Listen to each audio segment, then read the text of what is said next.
अगर पिछले क्विकली हम लोग रिवाइज करें, सिमेट्रिकल और सिमेट्रिकल कैसे हम लोग बोल रहे थे। सिमेट्रिकल में ध्यान में रखना, एक लेग में एक थायरिस्टर एक डायोड, दैट मींस लेग 1 में और लेग 2 में सिमेट्रिकल अरेंजमेंट था, डिवीजन इवन था, एक कंट्रोलेबल स्विच था और एक हमारा अनकंट्रोलेबल स्विच था। इस कनेक्शन को सिमेट्रिकल बोल रहे थे। वाइल एसिमेट्रिकल में हमारा क्या हो रहा था, एक लेग में हमने असाइन कर दिए थे 2 कंट्रोलेबल स्विच और एक लेग में हमने असाइन कर दिए थे 2 अनकंट्रोलेबल स्विच।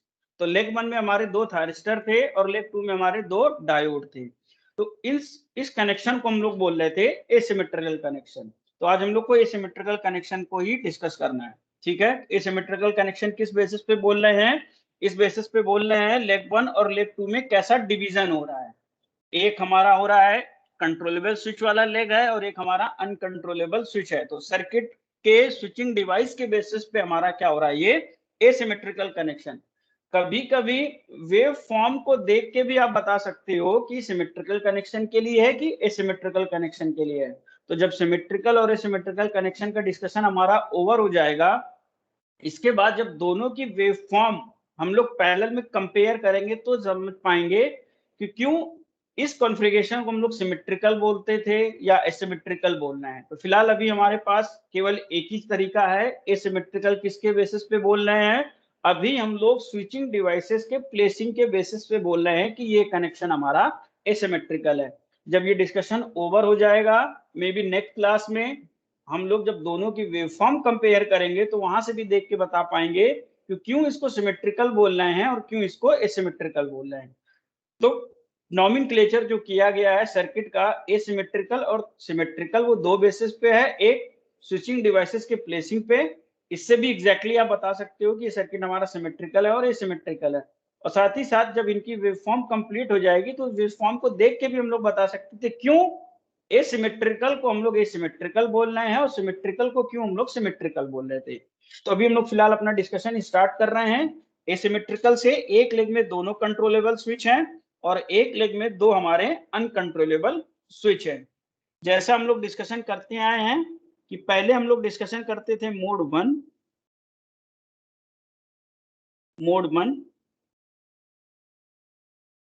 मोड 1 हमारा चलता था 0 टू पाई के लिए, हम लोग डिस्कस करते थे 0 से पाई के लिए, ठीक है। इसके पहले हम लोग यहाँ पे ये मेंशन कर ले रहे हैं कि सबसे पहले हम लोग क्या बनाते थे, सप्लाई करंट या सप्लाई वोल्टेज। तो 0 से पाई के बीच में हम लोग ड्रॉ करते थे पॉजिटिव, पाई से 2 पाई के बीच में नेगेटिव, फिर पॉजिटिव, और ये हो गया हमारा नेगेटिव। ये हमारी साइनोसोडल वेव हो गई, ये हो गया पाई, ये इंटरवल हो गया 2 पाई, 3 पाई और ये हो गया हमारा 4 पाई।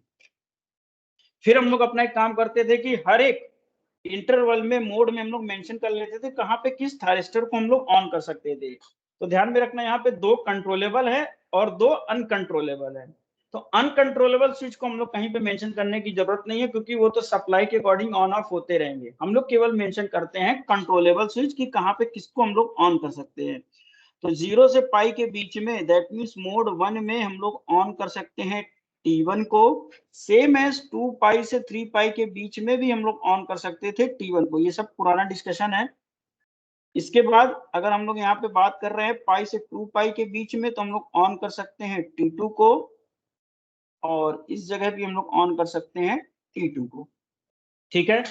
अभी मतलब काफी दिन के बाद क्लास हो रही है तो काफी ब्रेक हो गया है, तो यहाँ पे जो हम लोग डिस्कशन करेंगे अब, मोड में जो दो सब मोड बनते हैं, एक 0 से अल्फा और एक बनता है अल्फा से पाई, इन दोनों मोड, इन दो सब मोड के लिए डिस्कशन हम लोग करेंगे, जो कि रिवीजन हो जाएगा, एक फ्लो बन जाएगा, ठीक है। तो जैसे हम लोग करते क्या थे, इन जनरल एक अल्फा का डिले देते थे, अल्फा का डिले देते थे, यहाँ पे अल्फा का डिले दिया, यहाँ पे भी अल्फा का डिले देते थे, ये हमारा हो जाता था पाई प्लस अल्फा। फिर नेक्स्ट हम लोग अल्फा का डिले देते थे, ये हो जाता था हमारा 2 पाई प्लस अल्फा। यहाँ पे भी अल्फा का डिले देते थे वोल्टेज कंट्रोल करने के लिए। इन जनरल अल्फा हम लोग एक एंगल ले लेते हैं जो डिले प्रोवाइड कराते हैं, ये है। तो एक्चुअली हम लोग मोड 1 को दो सब मोड में डिवाइड करेंगे, एक होगा 0 से अल्फा और एक होगा अल्फा से पाई। सेम एज मोड 2 को भी हम लोग दो सब मोड में डिवाइड करेंगे, पाई से पाई प्लस अल्फा और दूसरा पाई प्लस अल्फा से 2 पाई। तो हम लोग यहाँ पे अपना सब मोड की कैलकुलेशन स्टार्ट करते हैं। ठीक है, तो केस 1 हमारा हो जाएगा, जिसको हमें डिस्कस करना है। केस 1 हो गया 0 टू अल्फा। केस 1 हम लोग मेंशन कर रहे हैं 0 टू अल्फा के लिए, इसको हमें डिस्कशन करना है। तो सर्किट एक बार ड्रॉ कर लेते हैं, इसका डिस्कशन स्टार्ट करते हैं 0 से अल्फा के लिए। तो 0 से अल्फा के लिए देखो क्या होगा, मोड 1 ही चल रहा है हमारा, ध्यान में रखना मोड 1 ही चल रहा है। तो अपर हम लोग मानते थे पॉजिटिव, लोअर हम लोग मानते थे नेगेटिव। इसके बेसिस पे पॉजिटिव यहाँ पे आएगा, नेगेटिव यहाँ पे आएगा। तो ये जो पोलैरिटी हमने मेंशन की है, इसके बेसिस पे अगर हम लोग ये 4 स्विचिंग डिवाइसेस के बारे में लिखने की कोशिश करें, क्या लिखने की कोशिश करने वाले हैं कि कौन सा ऑन होगा कौन सा ऑफ होगा, इसके बारे में लिखते हैं हम लोग। ठीक है, तो इसके बारे में अगर हम लोग लिखने वाले कोशिश करें तो T1, ये बिल्कुल क्लियर है कि T1 को हम लोग ऑन कर सकते हैं 0 से पाई के बीच में। लेकिन अगर यहाँ पे जो हम लोग लेके चल रहे हैं अल्फा पे हमने गेट पल्स अप्लाई की है, दैट मीन्स 0 से अल्फा के बीच में कोई भी गेट पल्स अप्लाई नहीं की है, know get pulse applied.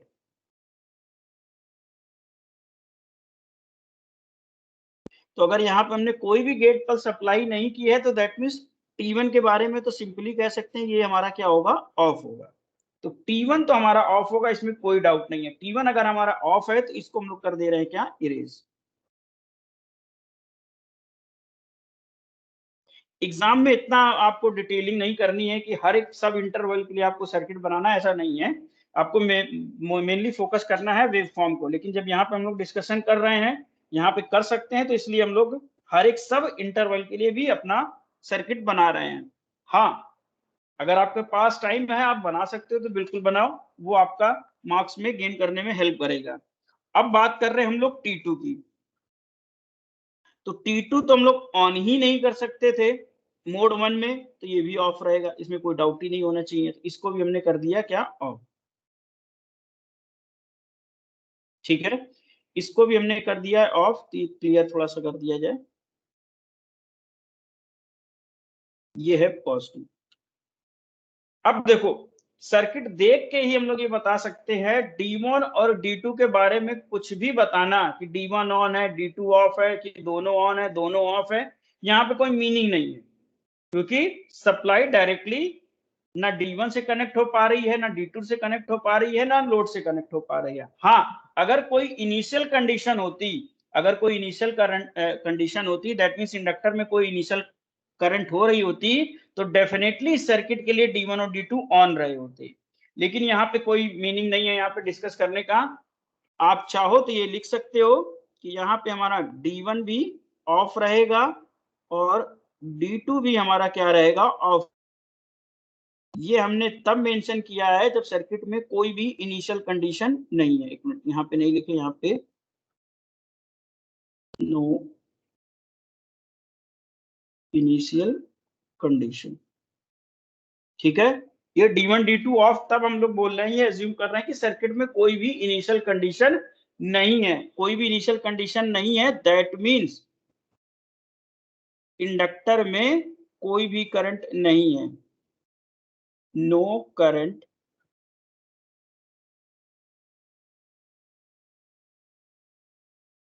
Through inductor. इसको और टेक्निकल में लिखना है तो सिंपली हम लोग लिख सकते हैं half L I not square, क्या है हमारा, 0। इंडक्टर के पास कोई भी एनर्जी स्टोर नहीं है इनिशियली, तब हम लोग बोल रहे हैं D1 और D2 हमारे क्या है, ऑफ है। क्योंकि अभी जैसे थोड़ा सा डिस्कशन बढ़ेगा तो आप देखोगे कि D1 D2 ऑन हो जाएंगे।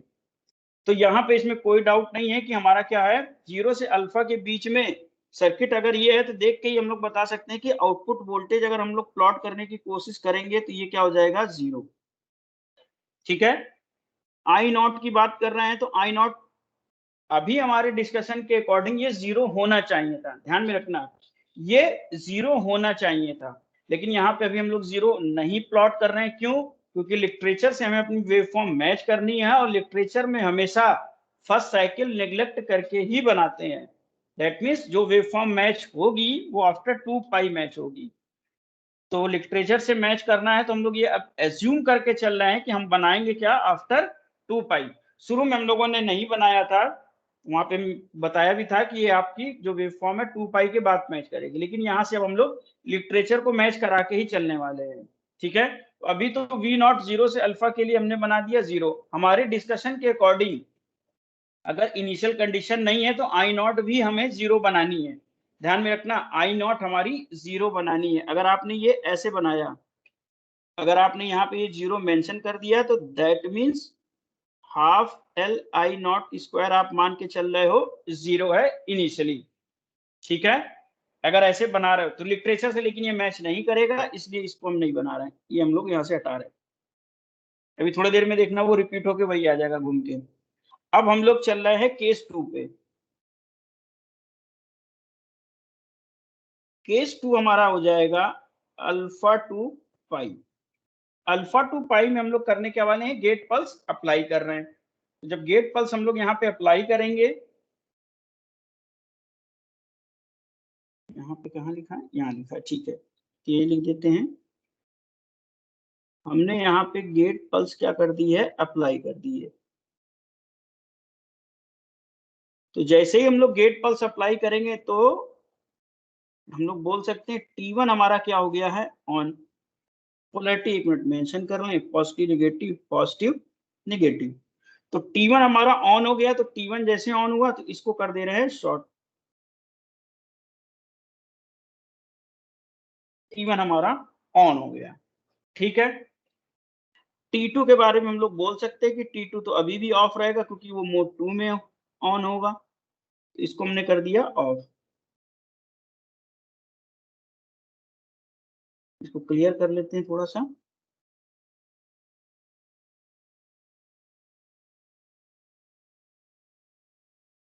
ठीक, T1 T2 के बारे में क्लियरली हम लोगों ने बोल दिया। अब बात कर रहे हैं D1 और D2 के लिए। D1 और D2 के लिए तो अगर मे बी सर्किट में ये प्रॉब्लम आ रही हो कि यार D1 ऑन करेंगे या D2 ऑन करेंगे, तो अगर आपको ध्यान हो शुरू में जो हमने रेफरेंस लेके चला था कि आपको बस किसी एक का साइन देखना है, एनोड या कैथोड का, तो D1 D2 में जब हम लोग देखेंगे तो D1 के एनोड पे निगेटिव है और D2 के कैथोड पे निगेटिव है। तो अगर कैथोड पे निगेटिव आ रहा या एनोड पे पॉजिटिव आ रहा तो हम लोग ये एज्यूम कर सकते हैं वो डिवाइस ऑन है। सर्किट एक बार एनालाइज कर लेंगे इस बेसिस पे, अगर ऑन होगा तो सब कुछ ठीक दिखेगा, अगर नहीं होगा तो हम लोग क्लियरली बता देंगे कि नहीं यार यहाँ पे ऑन नहीं होगा। अगर इस तरीके से नहीं करना चाहो तो यहाँ से ध्यान से देखो, अगर ये जो पॉजिटिव साइन है, इस पॉजिटिव साइन की बात कर रहे हैं, तो ये पॉजिटिव साइन इससे होता हुआ, इस सर्किट से लोड के थ्रू होता हुआ मे भी यहाँ अप्लाई हो जाए। ठीक है, तो यहाँ पे जो पॉजिटिव साइन आएगा तो D2 हमारा क्या हो जाएगा, ऑन हो जाएगा। या जो हम लोगों ने अपना मेंशन किया है रेफरेंस, जो हमारा रेफरेंस मेंशन है, ध्यान में रखना, जो हमने रेफरेंस था, आपको बस स्विचिंग डिवाइस के क्रॉस ये देखना है एनोड पे पॉजिटिव हो या कैथोड पे नेगेटिव हो, तो हम लोग ये मान सकते हैं डिवाइस हमारी क्या है, ऑन है। इस बेसिस पे अगर हम लोग ये बोल रहे हैं D2 हमारा क्या है, ऑन है, ठीक है, और D1 हमारा क्या है, ऑफ है। तो एक बार देख लेते हैं करके। D1 हम लोग बोल रहे हैं ऑफ है, तो इसको हटा दे रहे हैं। D2 को हम लोग बोल रहे हैं ऑन है, इसको हम लोग कर दे रहे हैं शॉर्ट। तो जो चीज हम लोग एज्यूम करके चले उससे मैच कर रही है कि सप्लाई डायरेक्टली हमारा क्या हो रहा है, लोड से कनेक्टेड हो रहा है। सप्लाई हमारी डायरेक्टली लोड से कनेक्टेड हो रही है, दैट मीन्स लोड के क्रॉस कुछ वोल्टेज आ रहा होगा, इंडक्टर हमारा चार्ज हो रहा होगा, इंडक्टर हमारा चार्ज हो रहा है। लेकिन ये जो डिस्कशन है, ध्यान में रखना, हम लोग डिस्कशन कर रहे हैं हाईली इंडक्टिव लोड के लिए। हाईली इंडक्टिव लोड का क्या मतलब हो गया, करंट आपको कांस्टेंट बनानी है, करंट आपको क्या बनानी है, कांस्टेंट बनानी है। तो वोल्टेज पहले कैसे प्लॉट करते थे हम लोग, 0 से पाई के लिए हम लोग एक रफ स्केच बना देते थे कि Vs को फॉलो करेगा।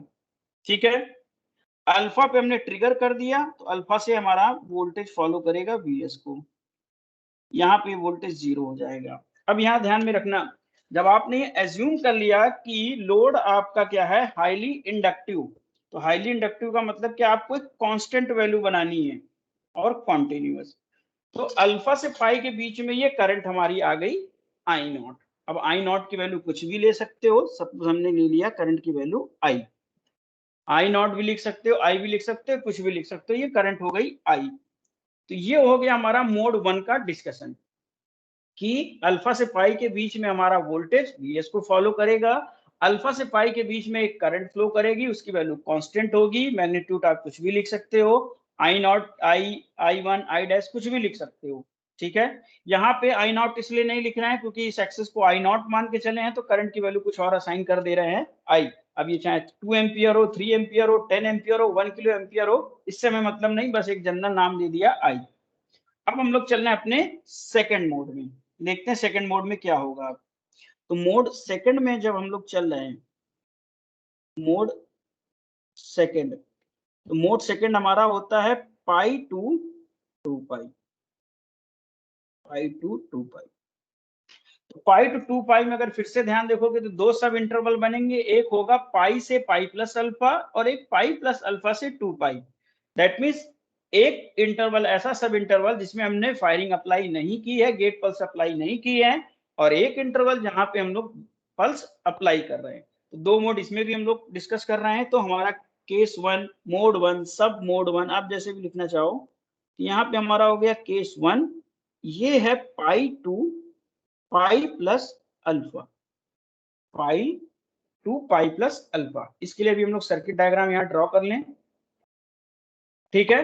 तो मोड 2 में हम लोग जैसे डिस्कशन करते हैं, पोलैरिटी हमारी ये हो जाएगी पॉजिटिव, ये हो जाएगी नेगेटिव, पोलैरिटी रिवर्स हो जाएगी क्योंकि सप्लाई नेगेटिव हो गई। तो इसके बेसिस पे पॉजिटिव यहाँ पे आएगा, नेगेटिव यहाँ पे आएगा, ठीक है। तो अब आगे का डिस्कशन हम लोग इसी पोलैरिटी के बेसिस पे करेंगे।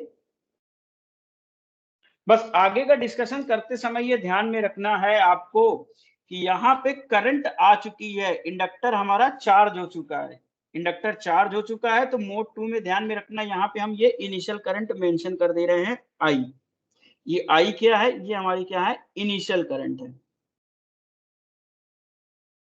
इनिशियल करंट है सर्किट में। इनिशियल करंट का मतलब क्या है, इंडक्टर के पास एनर्जी स्टोर कर रखी है।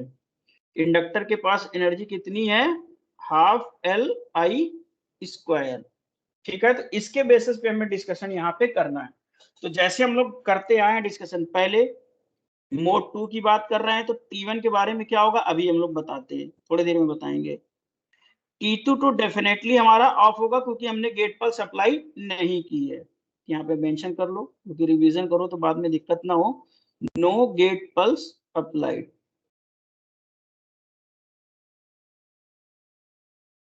ठीक है, know get pulse applied. T2 तो हमारा डेफिनेटली ऑफ होगा। T2 को अभी एक बार हम लोग डेफिनेटली जिस चीज को कह सकते हैं उसको तो ऑफ कर दें, ठीक है। T1 ऑन होगा, ऑफ होगा, अभी तो फिलहाल हम लोग नहीं कह सकते। अब ये जो सर्किट बच रहा है, इस सर्किट को देखो, इंडक्टर को अपनी एनर्जी डिस्चार्ज करनी है, इंडक्टर को अपनी एनर्जी डिस्चार्ज करनी है, फिर से देखना। लेकिन हम लोग बोल क्या रहे हैं, T2 पे गेट पर सप्लाई नहीं किए, इसका मतलब T2 हमारा क्या है, ऑफ है। तो T2 अगर हमारा ऑफ है तो इंडक्टर को अगर डिस्चार्ज होना है, अगर इंडक्टर को डिस्चार्ज होना है तो डेफिनेटली हमारा क्या होगा, यहाँ पे D2 को ऑन होना ही पड़ेगा। अगर हमने यहाँ पे D2 को ऑफ लिख दिया या मान लिया, जैसे हम लोग पोलैरिटी के बेसिस पे बोलते थे कि यार यहाँ पे D2 के कैथोड पे पॉजिटिव आ रहा है तो D2 हमारा क्या होना चाहिए, ऑफ। अगर इसी बेसिस पे D2 हमने यहाँ पे ऑफ लिख दिया, अगर इस बेसिस पे यहाँ पे D2 को हमने ऑफ लिख दिया होता तो इंडक्टर डिस्चार्ज नहीं हो पाएगा। ध्यान में रखना, इंडक्टर डिस्चार्ज नहीं हो पाएगा, इसलिए इंडक्टर क्या करेगा, इसको फोर्सली ऑन रखेगा, फोर्सली क्या रखेगा, ऑन रखेगा। तो D2 हमारा क्या होगा, ऑन होगा। यहाँ पे इंडक्टर की वजह से ये D2 क्या हो जा रहा है, ऑन हो जा रहा है।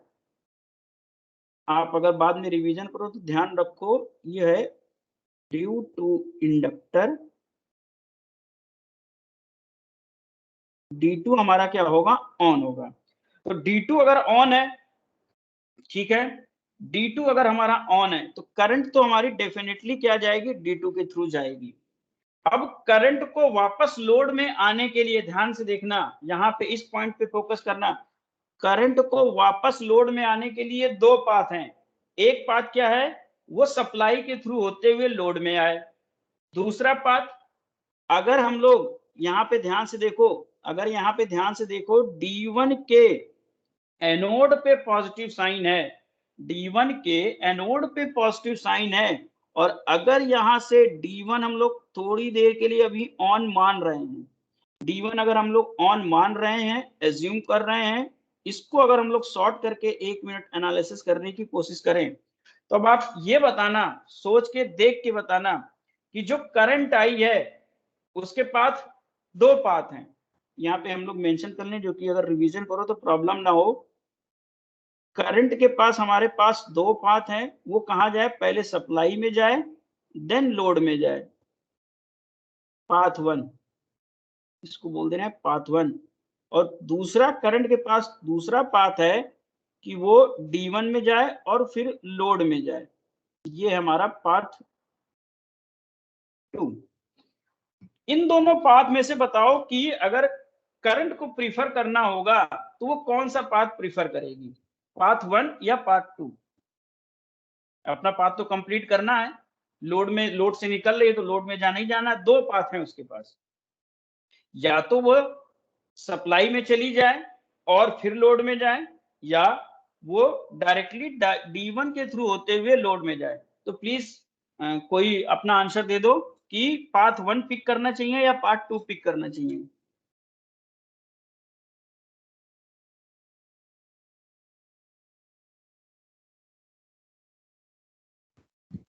Path 2 short circuited. ठीक है, पार्ट 2 शॉर्ट सर्किटेड, गुड। तो यहाँ पे हमारा प्रीफर करेंगे करंट पाथ 2, इसका कोई मीनिंग नहीं है। तो दैट मीन्स यहाँ पे D1 अगर ऑन हो गया, तो D1 अगर ऑन हो गया तो यहाँ से फिर देखो आगे का कैलकुलेशन, यहाँ पे पॉजिटिव है तो दैट मीन्स पॉजिटिव यहाँ पे आएगा, पॉजिटिव यहाँ पे आएगा। तो T1 के क्रॉस पोलैरिटी देख के, ध्यान में रखना, T1 के क्रॉस पोलैरिटी देख के हम लोग ये बोल सकते हैं ना कि T1 कैसा है, reverse bias. Reverse bias that means ये क्या हो गया, ऑफ हो गया, तो ये हो गया ऑफ। तो यहाँ पे ये T1 क्या हो गया है, ऑफ हो गया है। तो सर्किट हमारा कुछ ऐसा बच रहा है, दैट मीन्स लोड जो है के क्रॉस जो D1 और D2 लगे हैं दोनों ऑन हो गए हैं, लोड क्या हो गया है, शॉर्ट सर्किटेड, लोड हो गया शॉर्ट सर्किटेड। दैट मीन्स इस केस में वोल्टेज क्या दिखना चाहिए हमें, 0। लेकिन जब हम लोग करंट थ्रू लोड बोलेंगे तो वो अभी भी कितनी फ्लो कर रही है, I। यहाँ पे डिस्चार्ज हो रहा है, लेकिन इंडक्टर हाईली है, हाईली इंडक्टिव लोड लगा हुआ है, तो हम लोग मान के चल रहे हैं डिस्चार्ज तो हो रहा है, लेकिन करंट की वैल्यू क्या होगी, कांस्टेंट होगी। तो करंट की वैल्यू क्या होगी, कांस्टेंट। तो करंट की वैल्यू हम लोग बना दे रहे हैं यहाँ पे कांस्टेंट।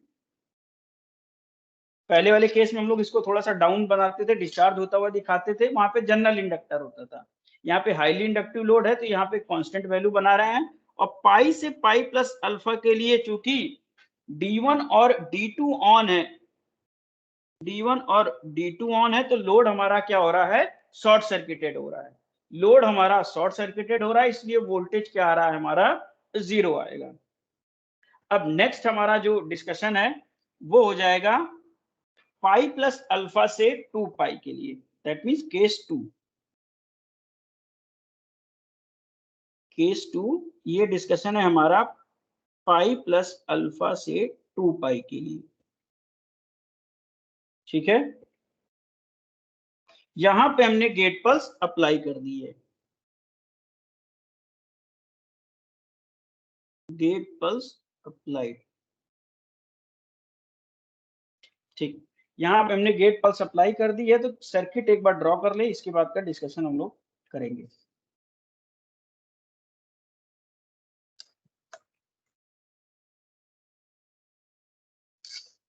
तो यहाँ पे गेट पल्स हम लोग अप्लाई कर रहे हैं, ये हमारा है पॉजिटिव, ये है हमारा नेगेटिव, यहाँ पे आया पॉजिटिव, यहाँ पे आया नेगेटिव।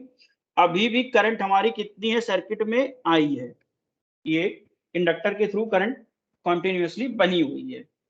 फिर हम लोग यहाँ पे जो काम करते आ रहे हैं वही मेंशन करें, तो T1 तो हमारा ऑफ है, इसमें कोई डाउट नहीं हो गया, T1 हो गया ऑफ, ऑफ हो गया तो इसको हटा दो सर्किट से,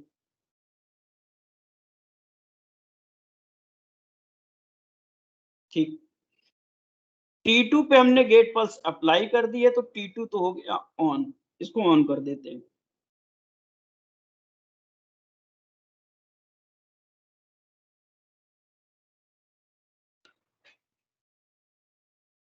अब सॉरी, अब बात कर रहे हैं हम लोग D1 और D2 की। तो जैसे हम लोग एज्यूम करते हुए आए हैं, एक मिनट होल्ड करना। ठीक है। अब जैसे हम लोग अपना करते आए हैं D1 और D2, यहाँ पे हमें देखना है कि अब D1 ऑन होगा, D2 ऑन होगा। तो यहाँ पे जैसे हम लोग पोलैरिटी असाइन करके एज्यूम करते हैं कि कौन सा ऑन होगा ऑफ होगा, वो करके देख लेते हैं। अगर सब कुछ सही रहा तो हमारा एजम्पशन सही रहेगा। अगर गलत रहा तो जैसे पहले वाले केस में यहाँ पे अगर हम लोग मान लेते तो यहाँ पे D2 को हम लोग ऑफ लिखते, लेकिन यहाँ पे इंडक्टर के थ्रू डायोड D2 ऑन था। सेम यहाँ पे हम लोग करने जा रहे हैं, जैसा हम लोग लिखते हैं उसी बेसिस पे देखते हैं वो क्या रहा है। D2 के कैथोड पे क्या है, D2 के कैथोड पे पॉजिटिव है, तो D2 को अभी हम लोग मान ले रहे हैं क्या, ऑफ। और D1 को हम लोग मान ले रहे हैं ऑन। देखते हैं क्या कोई प्रॉब्लम आती है सर्किट में, कोई एम्बिग्युइटी आती है। तो D2 को अगर हम लोग मान ले ऑफ, हटा दिया, और D1 को अगर हम लोग मान ले ऑन, यहाँ पे शायद T2 था, ठीक है। अब इस सर्किट में देखो कुछ ऐसा कोई प्रॉब्लम आ रही नहीं, कोई प्रॉब्लम नहीं आ रही है। लोड फिर कनेक्ट हो जाएगा सप्लाई से, करंट फ्लो करेगी, सोर्स से जाएगी D1 में, D1 से जाएगी लोड में, D1 से जाएगी और T2 में, और T2 की तरफ फिर वापस आएगी। तो अगर कभी डाउट हो तो पहले क्या था, आप क्लियरली करंट की डायरेक्शन मेंशन कर लेना, यूनिडायरेक्शनली होगी, एनोड टू कैथोड। तो करंट कैसे जा रही है, सप्लाई से करंट जा रही है D1 में, D1 से जा रही है लोड में, लोड से जा रही है T2 में, T2 से वापस सप्लाई में आ रही है। दैट मीन्स इंडक्टर फिर चार्ज होना स्टार्ट हो जाएगा, इंडक्टर फिर चार्ज होना स्टार्ट हो जाएगा। और आउटपुट वोल्टेज किसको फॉलो करेगा, Vs को। आउटपुट वोल्टेज किसको फॉलो करेगा, Vs को। तो जैसा यहाँ पे हमने वोल्टेज बनाया है वैसे ही वोल्टेज हो जाएगा। इंडक्टर फिर चार्ज होना है, लेकिन हाईली इंडक्टिव लोड है, इसलिए अब ध्यान में रखना, ये पूरी हटा दे रहा हूं मैं। जब भी हाईली इंडक्टिव लोड होगा तो आपको कुछ नहीं करना है, कांस्टेंट वैल्यू बनानी है। ये हमेशा ये रिपीट होके आएगी कि हाईली इंडक्टिव लोड के लिए करंट हमारी क्या हो जाएगी, कांस्टेंट। इस कांस्टेंट को हमने ड्रॉ कर दिया, ठीक है। यहां पे हमारा है D1 और D2 ऑन, यहाँ पे हमारा D1 और D2 ऑन है। ये करंट की वैल्यू कितनी है, I है। आप कुछ भी मान सकते हो, करंट की वैल्यू कितनी है, I है।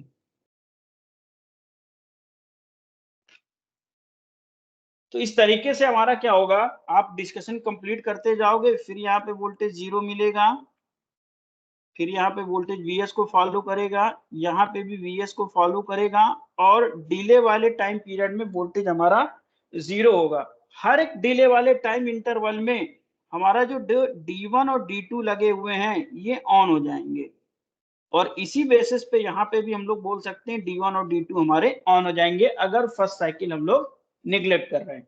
तो फर्स्ट साइकिल जैसे हम लोग निग्लेक्ट करेंगे तो 2 पाई के बाद देखो 2 पाई से नेक्स्ट डिले वाले एंगल के बीच में करंट कुछ दिख रही है, तो लिटरेचर में जैसा बना है वैसे ही हम लोग बना दे रहे हैं कि फर्स्ट साइकिल नेग्लेक्ट करने के बाद आपको करंट यहाँ पे भी दिखेगी, करंट हमारी यहाँ पे भी दिखेगी। तो ये हो गई आउटपुट करंट, ये हो गया आउटपुट वोल्टेज।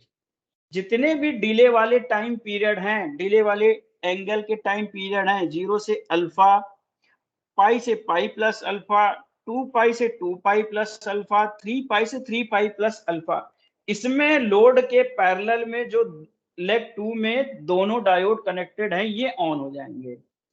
अब अगर हम लोग दूसरी चीज यहाँ पे मेंशन कर दे रहे हैं, अल्फा से पाई के बीच में, पाई प्लस अल्फा से 2 पाई के बीच में, 2 पाई प्लस अल्फा से 3 पाई के बीच में, और 3 पाई प्लस अल्फा से 4 पाई के बीच में कौन कौन से स्विचिंग डिवाइसेस ऑन थे, कौन कौन से स्विचिंग डिवाइसेस ऑन थे। अगर ये हम लोग यहाँ पे मेंशन कर लें तो इसके बाद जो हम लोग काम करेंगे वो थोड़ा सा इजी हो जाएगा। तो अल्फा से पाई के बीच में इसमें किसी को डाउट नहीं होना चाहिए, हमने T1 को तो ऑन किया था, हमने यहाँ पे किसको ऑन करा था, T1 को ऑन किया था, और दूसरा हमारा क्या ऑन था, D2 ऑन था। तो यहाँ पे हम लोग ये मेंशन कर दे रहे हैं ये D2 ऑन था। इसी तरीके से पाई प्लस अल्फा से 2 पाई के बीच में T2 तो ऑन था, T2 तो ऑन था, और दूसरा कौन सा ऑन था, T2 ऑन था और D1 ऑन था। तो यहाँ पे हम लोग लिख दे रहे हैं हमारा क्या ऑन है, D1 ऑन है। तो बस एक पैटर्न मिल गया, जब T1 ऑन है तो उसके साथ में D2 ऑन है, जब T2 ऑन है तो उसके साथ में क्या है, D1 ऑन है। तो यहाँ पे भी हमारा T1 ऑन होगा तो दैट मीन्स D2 ऑन होगा, यहाँ पे हमारा T2 ऑन होगा तो दैट मीन्स यहाँ पे हमारा D1 ऑन होगा। तो यहाँ पे हमने ये बता दिया, ये जो करंट फ्लो कर रही है आई, इंडक्टर के थ्रू जो करंट फ्लो कर रही है, किस समय, किस इंटरवल में, किस सब इंटरवल में कौन सी दो स्विचिंग डिवाइसेस हमारी ऑन थी, ये चीज हो गई। इसके बाद हम लोग यहाँ पे प्लॉट कर सकते हैं current through thyristor T1। Next हम लोग यहाँ पे प्लॉट कर सकते हैं current through thyristor T2, current through thyristor D1, current through thyristor D2 बच रहा है यहाँ पे। तो यहाँ पे हम लोग प्लॉट कर सकते हैं voltage across the thyristor T1। अगर ये नीचे वाले को इंक्लूड कर लेंगे तो voltage across thyristor T2, D1, D2 किसी के क्रॉस भी आप कर सकते हो। तो एक्सेस बची हुई है तो यहाँ पे हम लोग प्लॉट कर ले रहे हैं। तो अब हमें करना क्या है, ध्यान में रखना, करंट प्लॉट करनी है थ्रू थारिस्टर T1। ध्यान में रखना है किसी भी डिस्कशन के लिए आउटपुट वोल्टेज, आउटपुट करंट की वेवफॉर्म तो आपको ड्रॉ करनी है। जैसे हम लोगों ने यहाँ मेंशन कर दिया किस समय कौन सी स्विचिंग डिवाइस ऑन थी, आप मेंशन कर दो। इसके बाद का अगर आपसे पूछा जाए तो आपको वेवफॉर्म बनाने की जरूरत है, अदरवाइज जब तक क्वेश्चन में गिवन ना हो, पूछा ना जाए कि voltage current through thyristor T1 बना दो, तो आपको बनाने की जरूरत नहीं है, वहां पे आप टाइम वेस्ट करोगे। तो यहाँ पे डिस्कशन है, कुछ भी पूछा जा सकता है, तो हमें सारी चीज डिस्कस करनी है, इसलिए ये चीज हम लोग यहाँ पे कंप्लीट कर रहे हैं। अब हमें बनाना है करंट थ्रू थारिस्टर T1। तो कैसे देखेंगे, बस हमें देखना क्या है, जो आई नॉट की वेव फॉर्म बनाई है और वहां पे हमने स्विचिंग डिवाइस मेंशन की है, तो बस हमें ये देखना है कहां कहां पे T1 ऑन है। तो ब्लैक से स्टार लगा दे रहे हैं, अल्फा से पाई के बीच में T1 ऑन है। इसके बाद में यहाँ पे पाई से पाई प्लस अल्फा के बीच में ऑन नहीं है, पाई प्लस अल्फा से 2 पाई के बीच में ऑन नहीं है, 2 पाई से 2 पाई प्लस अल्फा के बीच में ऑन नहीं है। दैट मीन्स इस दो स्टार के बीच में ही हमारा थारिस्टर T1 ऑन है। तो इसके लिए हमें करंट बनानी है, तो करंट हमारी ये हो जाएगी, यहाँ पे करंट होगी और यहाँ पे करंट होगी। इस करंट की वैल्यू क्या होगी, ये करंट की वैल्यू लोड करंट के इक्वल ही होगी, जो लोड में करंट जा रही है उसी के इक्वल होगी।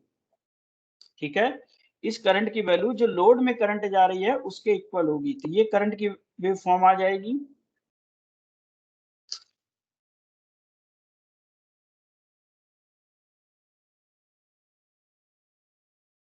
अब क्वेश्चन में पूछ रहा है आपसे कि अब करंट बना दो थारिस्टर T2 के cross, current through thyristor T2। तो T2 के लिए हमें बनाना है, तो यहाँ पे देखना T2 कब ऑन है, T2 हमारा ऑन है पाई प्लस अल्फा से 2 पाई के बीच में और 3 पाई प्लस अल्फा से 4 पाई के बीच में। तो यहाँ पे ये करंट हमने बना दी थ्रू T2।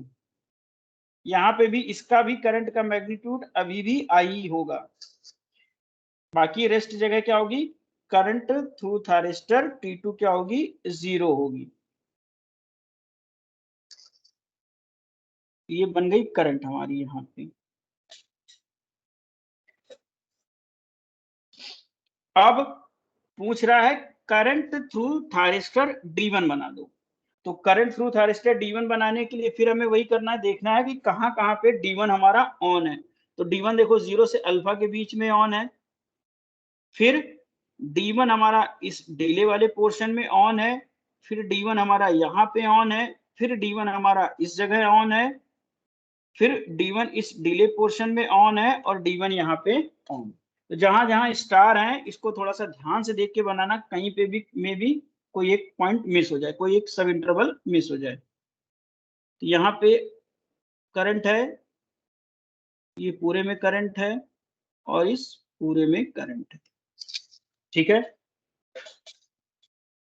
अब डाउट क्या आ रहा होगा कि इतनी यार करंट की वेवफॉर्म हम लोग एक्चुअली बनाते क्यों हैं। इसलिए नहीं बना रहे हैं कि क्वेश्चन में पूछता है, क्वेश्चन इसलिए पूछता है जब आप सर्किट डिजाइन करोगे, जब आप सर्किट डिजाइन करोगे तो आपको ये पता होना चाहिए कि जो डायोड है या जो थायरिस्टर है उसके उसके थ्रू कितनी करंट फ्लो हो रही है, उसके बेसिस पे हम लोग उसकी रेटिंग डिसाइड करते हैं कि उसकी करंट रेटिंग कितनी होनी चाहिए, उसकी पावर रेटिंग कितनी होनी चाहिए, उसकी सर्ज करंट रेटिंग कितनी होनी चाहिए, इसलिए सारी वेवफॉर्म बनाना जरूरी होता है। और चूंकि ये जरूरी है इसलिए क्वेश्चन में आपसे पूछा जाता है। नेक्स्ट अगर हमें बनाना है सपोज आई D2, तो D2 कहाँ पे ऑन है, D2 यहाँ पे ऑन है, D2 यहाँ पे ऑन है, D2 यहाँ पे ऑन है, D2 यहाँ पे ऑन है, D2 यहाँ पे ऑन है। तो इसके लिए भी हमें वेवफॉर्म बनानी है। प्लीज एक बार आपसे ये बोलूंगा कि एक बार इसको जरूर चेक कर लेना, मे बी रनिंग में कोई एक सब इंटरवल हमसे छूट जाए। जैसे लास्ट टाइम पे मुझे ध्यान में आ रहा है कि कहीं एक वेवफॉर्म हम लोगों ने थोड़ा सा मिस्टेक कर दी थी, उसके बाद में किसी स्टूडेंट ने उसको बोला था, तो फिर उसको हम लोगों ने सही किया था। पता नहीं सेक्शन ए में हुआ था या बी में हुआ था, इतना ध्यान नहीं है, लेकिन हुआ था कि रनिंग में एक सब इंटरवल वेवफॉर्म के लिए छूट गया था। वेवफॉर्म कुछ थोड़ी सी अजीब सी आ रही थी, हालांकि देख के पता चल जाता है कि हाँ वेवफॉर्म कुछ गलत आ रही। तो ये हमारी हो जाएगी करंट थ्रू डायोड D2, ठीक है। इसके बाद अगर वोल्टेज अक्रॉस थायरिस्टर T1 बोल रहा, तो हमेशा की तरह ध्यान में रखना जो स्विचिंग डिवाइसेस मोड 1 में ऑन हो रही हैं वो उसके लिए आप बना दो सप्लाई वोल्टेज, और जो स्विचिंग डिवाइसेस मोड 2 में ऑन हो रही हैं उनके लिए -VS बना दो। तो यहाँ पे ये T1 मोड 1 में ऑन होता है, तो इसलिए हम लोग इसको यहाँ पे बना दे रहे हैं VS, फॉलो करेगा वोल्टेज बनाने के लिए। अब यहाँ पे हमें क्या मेंशन करना था, क्या देखना है, जब वोल्टेज अक्रॉस थायरिस्टर बनाते हैं तो हम ये देखते हैं कि स्विचिंग डिवाइसेस जो थी कब ऑन है, तो जिस समय ऑन होगी उस समय उसके क्रॉस का वोल्टेज क्या बनाएंगे, 0। ध्यान से देखना यहाँ पे अल्फा से पाई के बीच में T1 हमारा ऑन था, और सेम एज हमारा इस इंटरवल में that means 2 pi plus alpha से 3 पाई के बीच में थायरिस्टर T1 हमारा ऑन था। तो जहां पे ऑन है उसको हमें रिमूव कर देना है, और जो पोर्शन हमारा बचेगा, वो हो जाएगा वोल्टेज अक्रॉस दी थायरिस्टर। तो जहां जहां वेवफॉर्म बच रही है वो हो गई हमारी वोल्टेज अक्रॉस दी थायरिस्टर।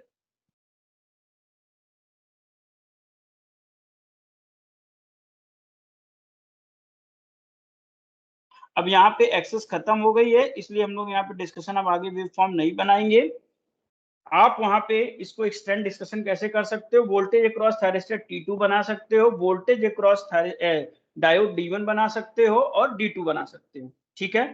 तो अब टाइम ओवर हो गया है, 3 मिनट ज्यादा हो गए हैं, तो अभी हम लोग अपने डिस्कशन को यहीं पे स्टॉप करते हैं। नेक्स्ट लेक्चर जब होगा, दैट मीन्स कल होगा, परसों होगा, कभी भी होगा, डे आफ्टर टुमारो कभी भी होगा, तो हम लोग अब इसके कैलकुलेशन के पार्ट को टैकल करेंगे। वहां पे आउटपुट वोल्टेज कैलकुलेट करेंगे, उसकी आरएमएस वैल्यू कैलकुलेट करेंगे, और अगर टाइम बचेगा तो हम लोग average value through thyristor T1, T2, diode D1, D2 की सारी चीजें कैलकुलेट कर पाएंगे, जितनी इसमें कैलकुलेशन हो सकती है for university point of view और for GATE point of view, जितनी भी कैलकुलेशन हो सकती है वो सारी नेक्स्ट टर्न पे हम लोग करेंगे।